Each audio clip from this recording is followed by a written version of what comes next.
السلام علیکم ورحمۃ اللہ۔ ترجمہ تفسیر القرآن الکریم، سبق نمبر 963، سورۃ القصص، آیت 78 تا 80، پارہ نمبر 20۔ اعوذ باللہ من الشیطان الرجیم۔ قال انما اوتیتہ علی علم عندی اولم یعلم ان اللہ قد اہلک من قبلہ من القرون من هو اشد منہ قوة واکثر جمعا ولا يسأل عن ذنوبهم المجرمون فخرج على قومه في زينته قال الذين يريدون الحياة الدنيا يا ليت لنا مثل ما أوتي قارون إنه لذو حظ عظيم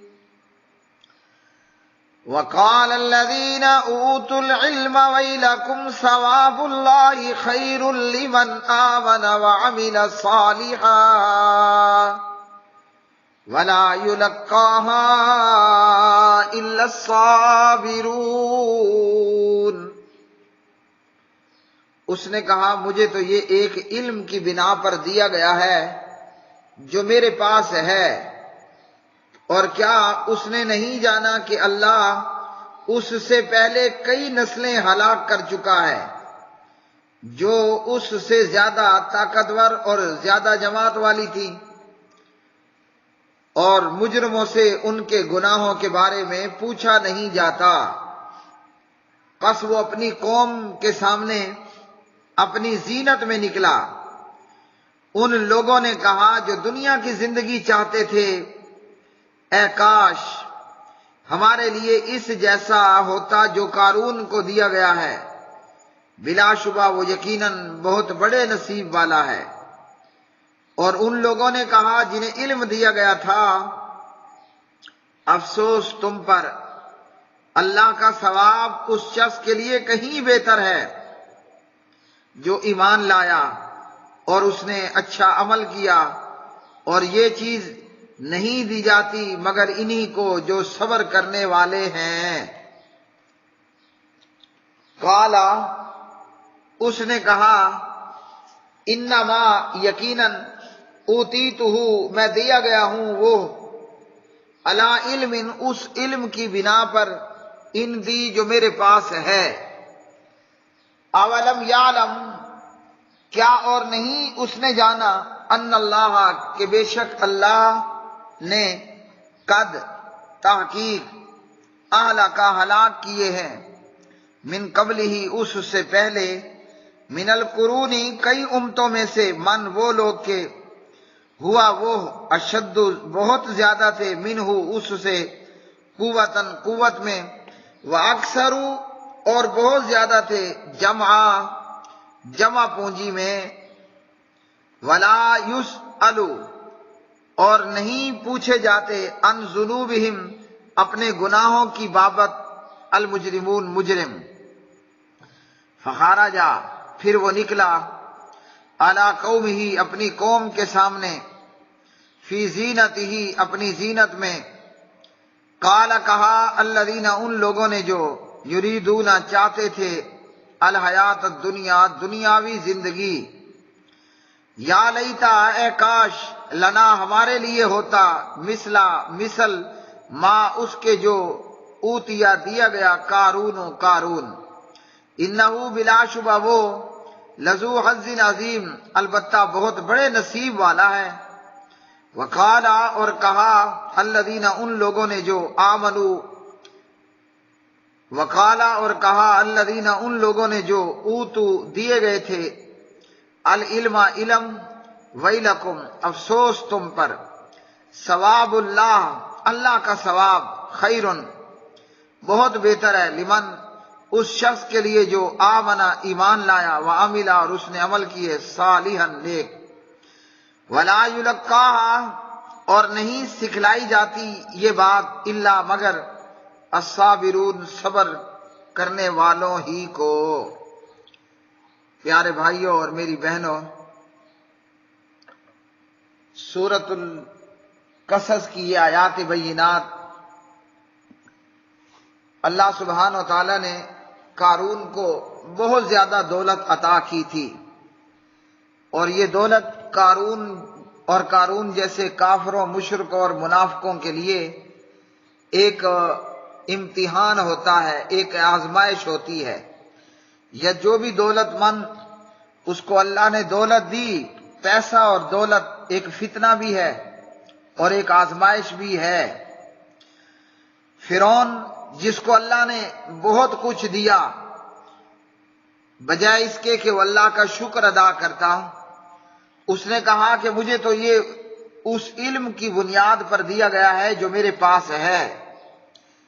اب قارون کو کیا علم دیا گیا تھا، یہ بات اللہ سبحانہ و تعالیٰ نے قرآن مجید میں نہیں بتائی، اور حضور نبی کریم علیہ الصلوۃ والسلام نے حدیث میں نہیں بتایا۔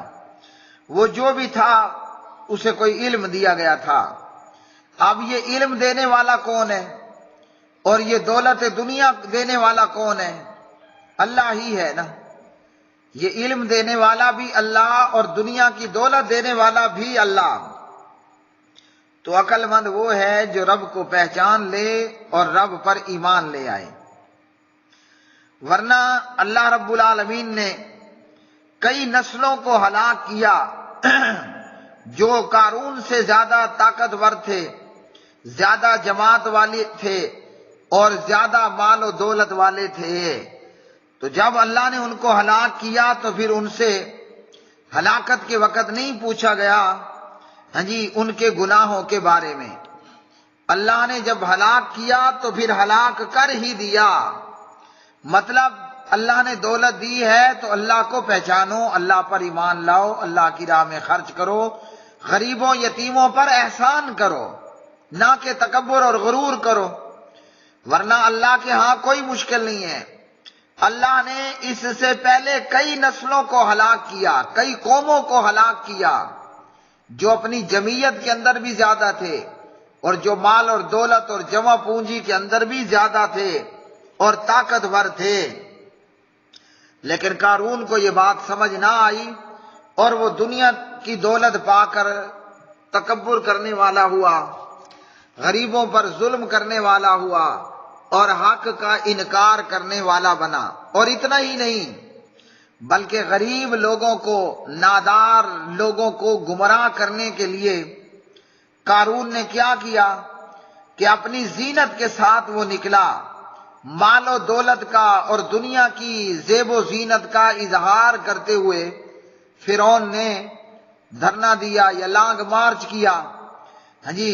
تو نکلا وہ اپنی قوم پر اپنی زینت میں، یعنی اپنے لاؤ لشکر سمیت اس نے لانگ مارچ کیا کہ تاکہ غریب لوگوں کو مرعوب کر سکے، اور بدبخت یا جاہل لوگ اس کی دنیا کی دولت، اس کی شان و شوکت دیکھ کر مرعوب بھی ہوئے۔ تو جو دنیا پرست تھے انہوں نے کہا کہ قارون تو بڑے نصیبوں والا ہے، بڑا خوش نصیب ہے، کاش کہ ہمیں بھی قارون کی طرح دنیا کی دولت دی گئی ہوتی۔ لیکن اچھے لوگ بھی موجود تھے، اہل علم بھی موجود تھے۔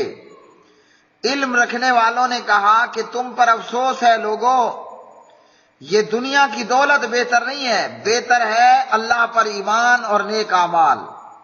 سب سے بڑی دولت کیا ہے؟ بندے کا ایمان لے آنا اور نیک اعمال کرنا، یہ ہے حقیقی دولت۔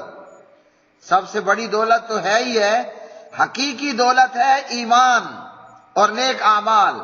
اب قارون کے پاس نہ ایمان تھا نہ نیک اعمال تھے، تو قارون تو سب سے زیادہ غریب بندہ تھا نا۔ ظاہری طور پر دیکھنے والوں کو نظر آیا کہ قارون بڑا مالدار ہے، بڑے جناب اس کے پاس خزانے ہیں، اور اپنی زینت اور دولت کی دنیا کا اظہار کرتے ہوئے یہ لوگوں کے سامنے نکلا۔